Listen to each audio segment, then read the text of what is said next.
Bonjour à toutes et à tous et bienvenue dans votre émission chrétienne sur Universel TV. Émission la Bino Banaki, Bana RDC Mbimba. Sans plus tarder, Tobandi na sujet na biso ya lelo, comment saisir les opportunités. Avant de côté na sujet na biso ya lelo, toko l'ingabo découvrir Malamoko invité na biso ya lelo. Bonjour frère Augustin. Bonjour madame la journaliste. Présentez-vous au Basser, frère au Bassa.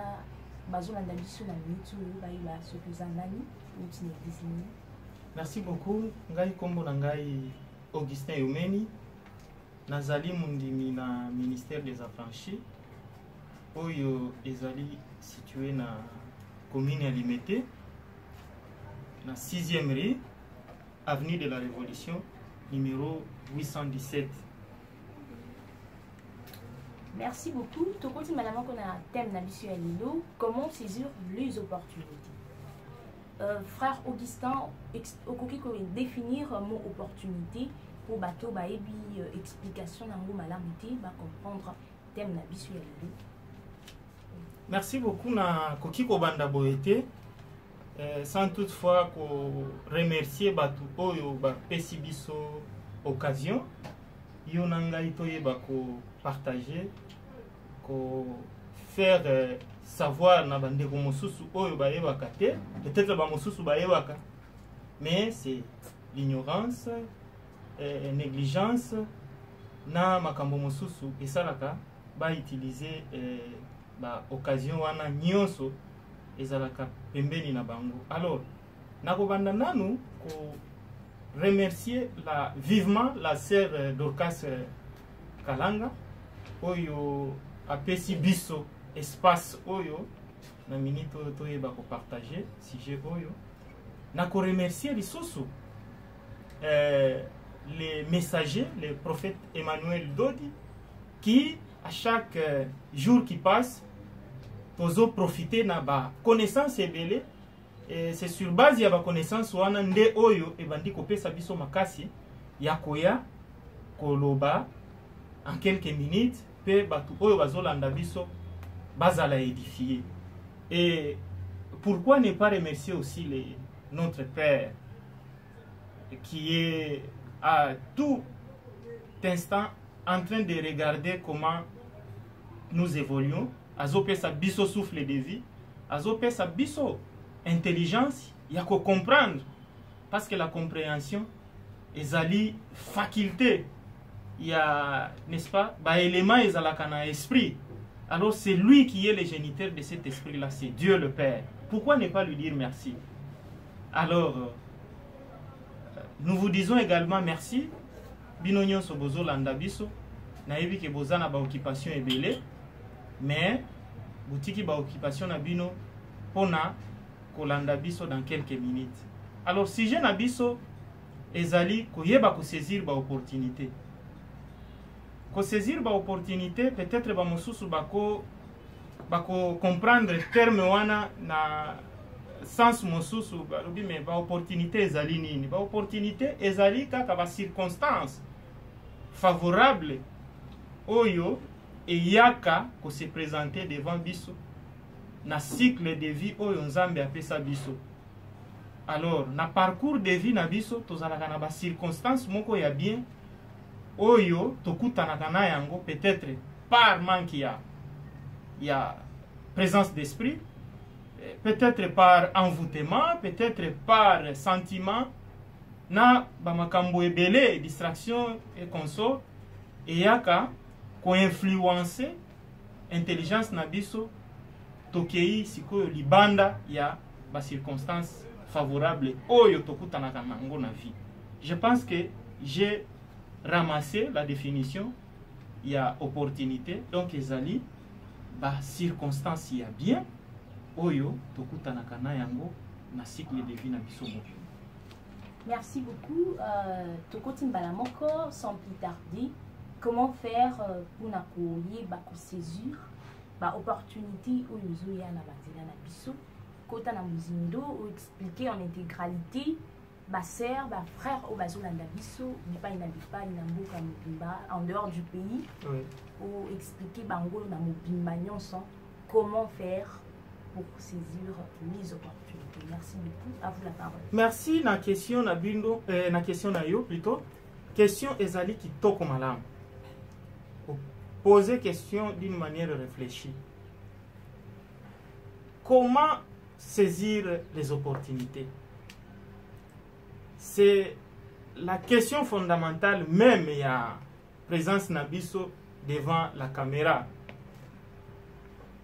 Bah, opportunité, pour bien donner l'explication, tu résumé en gros, na 3 lignes. Ezali na batu moko boye, batu, comment on les appelle?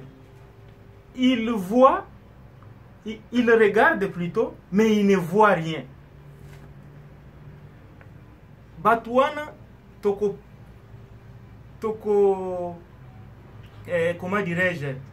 Batouana, toko comparé na bango lokola le poisson. Ba poisson na kati ya mai, batalaka. Azotala me azomona te. Kaka poisson wana miso ya kofungwa maiza na mai, ba pêcheur bakei, balongoli ye na mai, akoti na filet ya ba pêcheur. Okokuta mbisi wana azotala kaka. Akei na nzungu azotala kaka ti bakoya kolia ye. C'est-à-dire mbisi ezotala mais ezomona te. Na français ndeza un peu bien. Ba français bazoloba, vous regardez mais vous ne voyez pas. Biso toko benga bango bandeko na biso ba ivoirien balimbisa biso. Toko benga bango les ivoiriens. Donc ce sont des catégories à il y a liboso.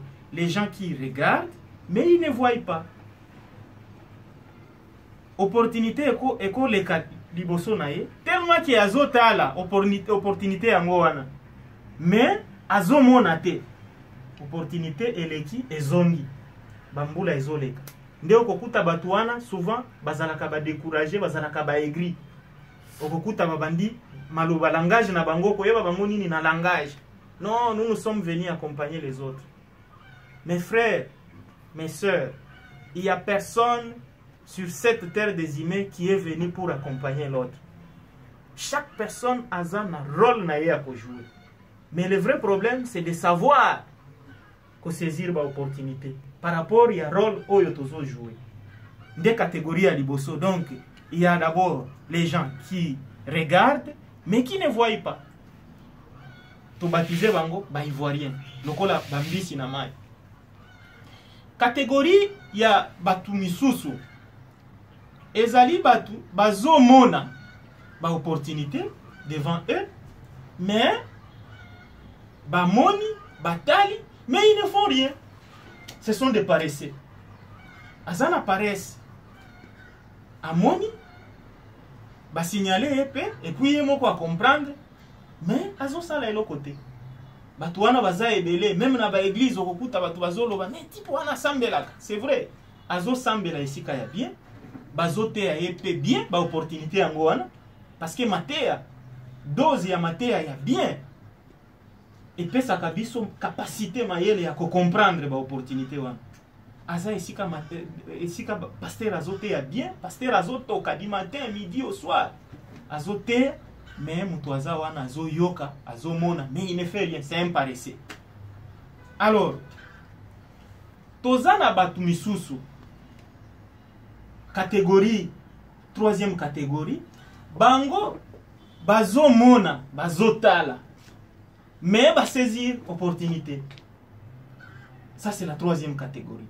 Et c'est la catégorie oyo, yo nangai, to telemi devant caméra, pour, n'est-ce pas, stimuler à nos frères et sœurs, bazolanda biso, pour bazala na catégorie wana, la catégorie de ceux qui voient, qui regardent, qui voient et qui saisissent l'occasion. Et évidemment, l'occasion favorable. Alors, ceux qui tozongeli na catégorie wana ya ba ivoirien, nde tokokuta bango na mukanda ya Luc 23, na passage 34 jusqu'à 43. Okokuta comment Bible ezo expliqué. Na passage wana c'est effectivement l'histoire ya nini? Ya Jésus, ya Yesu. Yesu aza Nzambe aye avec une mission. bien identifié. Mission wana ezali ya ko sauver bato. Et évidemment Yesu aye ko kweya na champ moko na espace na milieu moko ba roi bazalaki wana bazo imposer loi. Ces rois-là ne voulaient même pas que quelqu'un vienne parler autre chose et qu'on diminuer, n'est-ce pas, puissance royale naïe. Donc les rois voulaient tout simplement qu'on évangéliser ou bien qu'on parler, qu'on sensibiliser le public naïe, c'est justement pour qu'on renforcer le pouvoir du roi. Mais Jésus a eu une mission à zoter à Batou pour sauver les gens. Barua Bayoki, Batoni. Qui est-il? Sous confusion et bandit. Non, celui-là, il vient renverser Nini, royauté Naïo. Ainsi de suite. Vous connaissez l'histoire, je ne peux pas entrer plus en détail, parce que nous sommes devant la caméra, les Osengatan. Na polémique, wana eye comme Yesu ti na croix. Bati na croix. L'air bapti na croix, et puis au lieu même yakoti aye moko, bati ko sangisa ye, na ba malfaiteur msusu. Muibi moko aza pembeni mususu na nini pembeni na bati katikati. Alors, il y a une histoire très riche par rapport à sujet na biso. Voyez maintenant le comportement ya bande komi bale wana bazalaki pembeni ya Yesu. Moko abandi. Eh messieurs, n'est-ce pas toi qui es Dieu? Regarde comment nous sommes en train de souffrir. Est-ce que tu ne peux pas faire ton sacerdoce là pour que nous soyons, n'est-ce pas, libérés de ces malheurs? Là, na zongeli na catégorie, il y a 3 personnes wana na bandaki ko identifier. Ivoirien wana amoni nzambe aye pembeni na ye. Mais atali, comment dirais-je, atali nzambe aye pembeni, mais amoni te. Il a regardé, mais il n'a pas vu. Si il avait cette capacité-là de voir, il pouvait bien identifier qu'il s'agissait de Dieu qui était à ses côtés. Et là, il ne pouvait plus s'hasarder na je ya nini ya kotatone, to je ya bêtise. Il fallait qu'il puisse saisir cette opportunité que Dieu est à mes côtés. Qu'est-ce que je peux faire pour l'instant? Natubela kaka, parce que ngana za muibi. Natubela, et puis ekosunganga, nakende, na ye longo esika azozonga. Mais abandi ko attaquer, ko takine na orgueil nyonso. Toi tu es Dieu, n'est-ce pas? Pourquoi tu ne peux pas te sauver, nous sauver aussi, nous deux? Un Ivoirien. Il n'a pas saisi l'opportunité. Tala sikoyo ndeko collègue na ye ya misala mabe. Hein? Bandeko kuluna e bandaki lelo te ba kuluna, c'est depuis du temps de Jésus. Oh mosusu kuluner, mosusu azalaki na croix alobi. Komeka penza te, kosimba yete, wana azamu santu, il ne mérite pas la peine. Yo nanga inde to mérite peine wana. Nzambe asitu ki alobi, ça, c'est quelque chose na bandaki kozela. Yo, kaka na minito oyo, tokokuta na kuna. Esika na zokende. Vous voyez, donc le monsieur, le premier, n'a pas pu décortiquer la personne qui était à ses côtés. Azalaki ivoirien, lokola mbisi. Bazo memaye na ndobo azotala kaka ti na nzungu azokende libumu azotala kaka. Alors lui aussi était pareil. Balieye. Oyo mosusu à comprendre. Ça c'est la première catégorie. Je ne sais pas si je suis en train de me faire comprendre. Peut-être naza trop philosophique. Alors, catégorie yabatu misusu wana. Je viens d'expliquer comment saisir, n'est-ce pas? Mutuana. C'était déjà la question oyo, ils ont répondu dans des catégories batu oyo, bakuta na kanaba opportunité, mais ils ne savent pas saisir. La troisième catégorie qui est pour nous la très riche, na exemple na contenu nango, akutani na nzambe, mais il a pu saisir cette opportunité et voilà, à l'issue de cette occasion, quand il a exprimé, n'est-ce pas, ce qui était dans son fort intérieur, disant que yo ozali nzambe, tu ne mérites pas la peine. C'est nous qui devions, n'est-ce pas, en pâtir par rapport à Deli Nabiso. Nzambe alobi, toi, tu mérites de monter au ciel. Et, évidemment, il a eu sa vie sauve. Alors, catégorie, Yabatu Misusu, Yaba Paresse, oh, on a l'obaki en deuxième position. Bazali Batumoko, Yamabe Makasi. Mabe Nabango ezali wapi. ezali na sens ya paresse bamoni comprendre mais bazosala eloko te. Alors cette catégorie tokokuta yango baebele lelo bazosambela. Pourquoi bana nzambe lelo bazomona na lokola ce sont des démunis batu moko boye bazana nzala les pauvres? C'est par rapport à cette catégorie là bazomona ba opportunité bazo comprendre yango mais ils ne font rien. Alors okokuta mutu azosambela, il n'a même pas la révélation, Dieu ne lui a pas donné quoi que ce soit en termes de conditions. Il y a ce qui peut venir dans son futur, mais au coup de à côté, oh, nakei nini, comment dirais-je, intendance, dans la permanence, afandi, mais tu vas manger quoi? Même méditant de Jésus, batu babandaki ko sala misala, et ba misala na bango wana ebandaki ko exclure bango te na casquette ya kosambela. Il faisait du travail et puis babandaki ko yape ko salela nzambe. Même les pères, n'est-ce pas, biologiques, il y a Yesu, Joseph, mais il était menuisier, il faisait du travail. Si Joseph était ma frère Yabiso et Lelo, mais il pouvait bien évidemment dire que bon, voilà, j'ai été béni, na kati ya famille nangai, na ye koyamba nzambe, et cela m'exclut ipso facto de ne plus travailler, parce que toza déjà na nzambe na libota na biso, mais il continue toujours de le faire. Ba mosusu bazalaki ba pécheur, ba mosusu babandaki ko batela ba nini ba bibwele, et ainsi de suite. Mais lelo kokuta mutu azoko fanda na ye, il ne fait rien, azo fournir, n'est-ce pas, même pas effort mon côté yako luka ko travailler.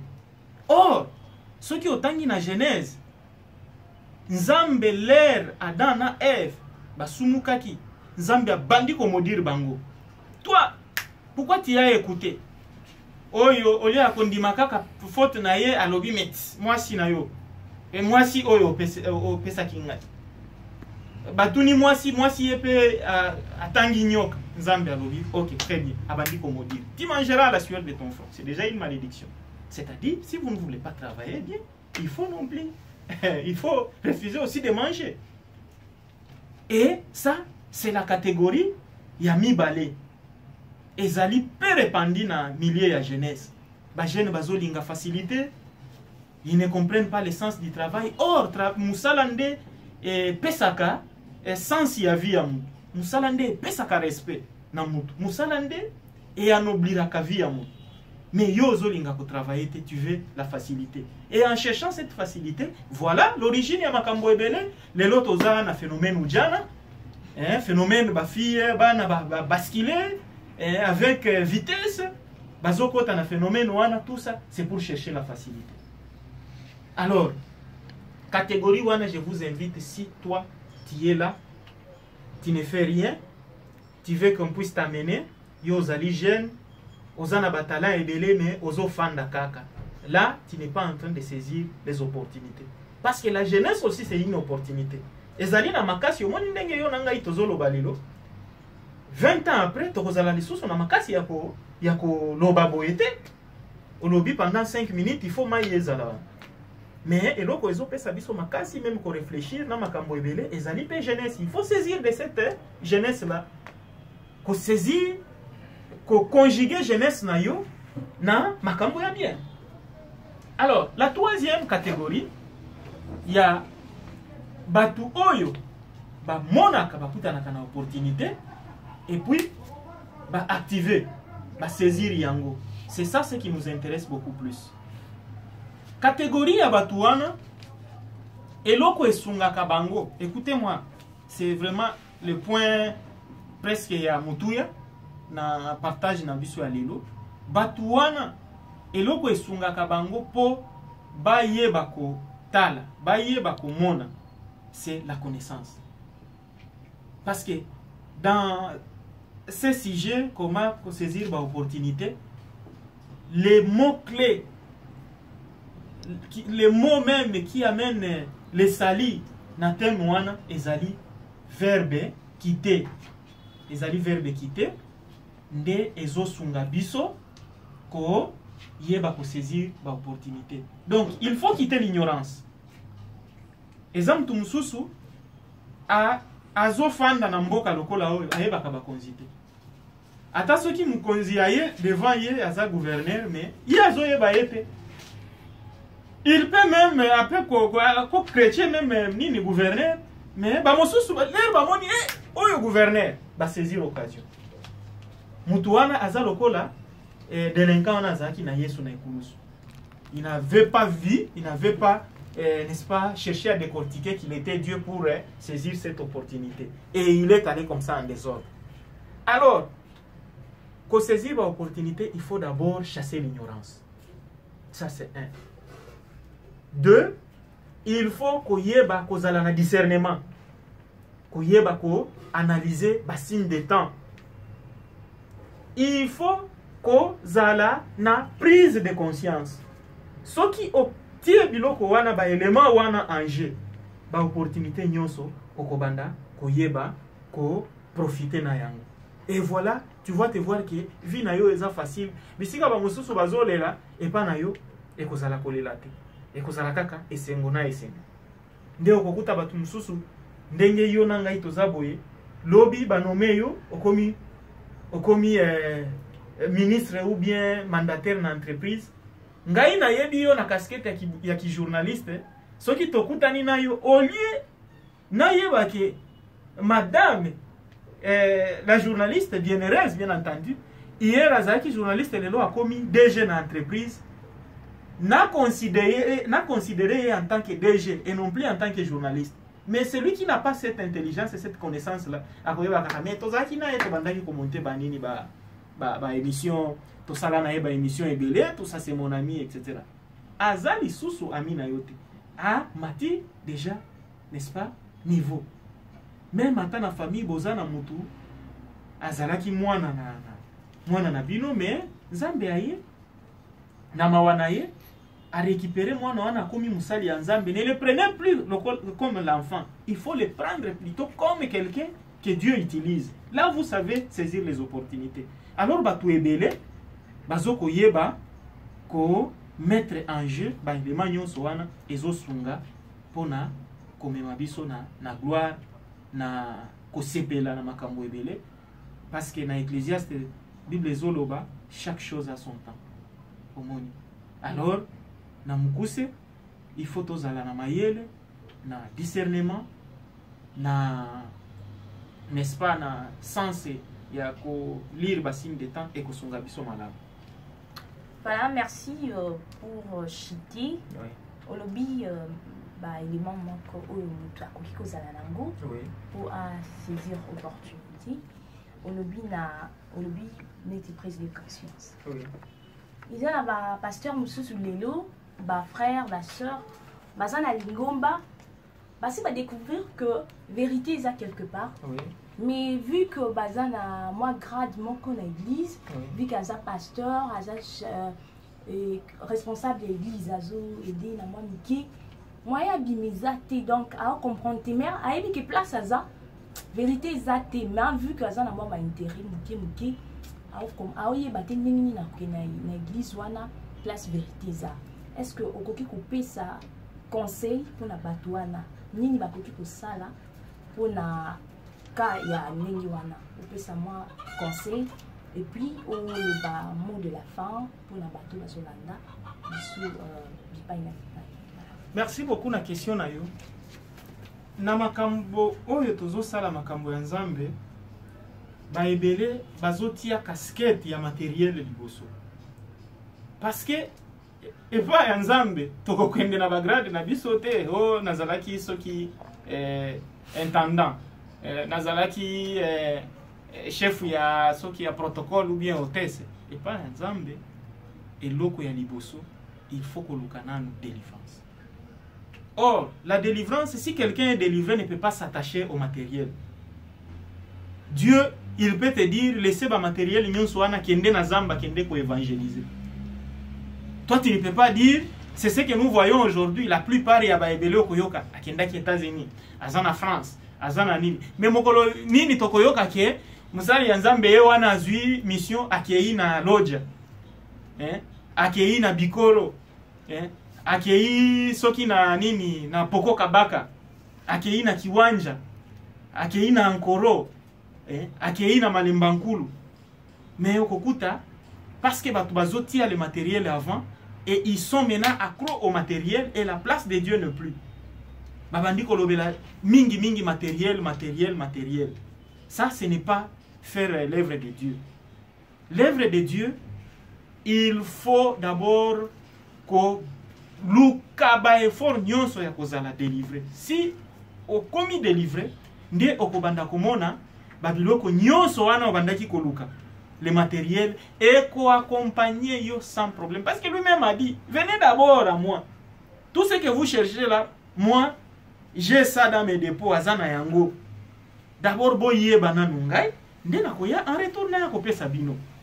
Alors, pour chiter mes frères et sœurs, peut-être bokoloba frère, makambo oyo ya kitoko boye ezo tawapi. Je vous signale, bien aimé, oyo ezali kaka une goutte dans l'océan. Soki bolingi bozwa ba dose ya makambu oyo tozoloba yaka na 6e mairie na limité na avenue de la Révolution numéro 817 na quartier résidentiel okoyako comprendre que j'ai effectivement raison ya ko inviter yo po ya koyoka makambu ya kitoko lokola oyo. Là vous allez croiser, n'est-ce pas, le messager, l'homme du temps présent, le porte-parole, c'est lui qui a l'autorisation, n'est-ce pas, la parole, la bouche autorisée. Il explique des choses tellement naba terme moko clair et ko sungayo et ko fongolayo bongo na makambu nyonso sur le plan scientifique, sur le plan économique, sur le plan spirituel. Donc tu vas te sentir libre parce que il est écrit dans la parole que vous, n'est-ce pas, vous écouterez cette bonne parole-là qui vous rendra libre. La bonne parole qui va vous rendre libre, okokuta yango na limité, na 6e mairie, na ministère des affranchis, et sika, le messager, le prophète Emmanuel Dodi, azo kambalingomba. Merci beaucoup. Na Baho nyonso balandi biso na yope na pesio merci pour le temps que vous avez disposé. Merci beaucoup Bandeko Basipini Bali, c'était l'essentiel. Il y a sujet na biso alino, saisir les opportunités. Tozaki na invité na biso alino comme les Zaki, Isa frère Augustin Yomeni, un des membres de l'église universelle pentecôtiste et charismatique, Isa na limité na avenir Révolution 817 na quartier résidentiel par prophète Emmanuel Dodi. Merci beaucoup. Ceux qui posent la question, vous hésitez, nous sommes là pour vous. Vous dites la question, nous allons vous répondre et souvenez-nous à la prochaine. Au revoir.